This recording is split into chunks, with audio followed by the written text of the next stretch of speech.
एक गावात गंपू नावाचा एक छोटासा मुलगा राहायचा. तो खूप चपळ, चलाख आणि हसतमुख होता.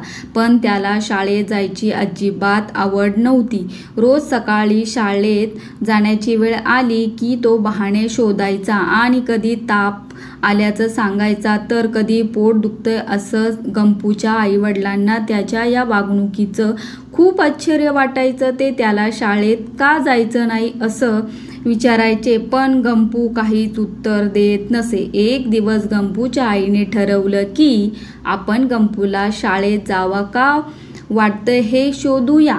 गंपूची आई एके दिवशी शाळेत गेली आणि तिने गंपूच्या शिक्षकांशी बोललं. तिने विचारलं, गंपू शाळेत का येऊ इच्छित नाहीत?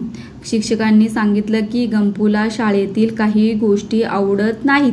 काही वेळानंतर मुलं त्याला चिडवतात आणि तो त्यावर नाराज होतो. गंपूच्या आईने त्याला घरी नेल्यानंतर त्याच्याशी प्रेमाने बोललं. तिने त्याला विचारलं, गंपू तुला शाळेत काय आवडत नाही? गंपूने शेवटी सगळं सांगितलं. त्याला अभ्यासाचे विषय कठीण वाटायचे आणि इतर मुलं त्याला चिडवायची म्हणून त्याला शाळा आवडत नव्हती. गंपूच्या आईने त्याला सांगितले की गंपू, शाळा हे फक्त शिकायचं ठिकाण नाही, तर इथे आपल्याला नवे मित्र मिळतात आणि आपण खूप काही नवीन शिकतो. तुझ्या शिक्षकांसोबत तुझ्या अडचणी बोल आणि त्यांना तुझी मदत करायला सांग. गंपूने दुसऱ्या दिवशी ठरवलं की तो शाळेत जाईल आणि त्याच्या शिक्षकांसोबत त्याच्या अडचणी बोलेल. शिक्षकांनी गंपूला समजून घेतले आणि त्याला अधिक सोप्या पद्धतीने शिकवण्यास सुरुवात केली.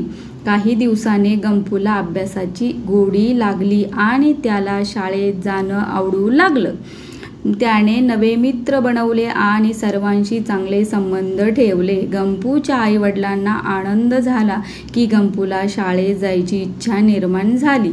त्याने त्याचे कौतुक केले आणि त्याला प्रोत्साहन दिले. ही गोष्ट आपल्याला शिकवते की कधी कधी आपल्याला आपल्या अडचणींचा सामना करावा लागतो आणि त्यांना कसे दूर करायचे हे शिकवावे लागते.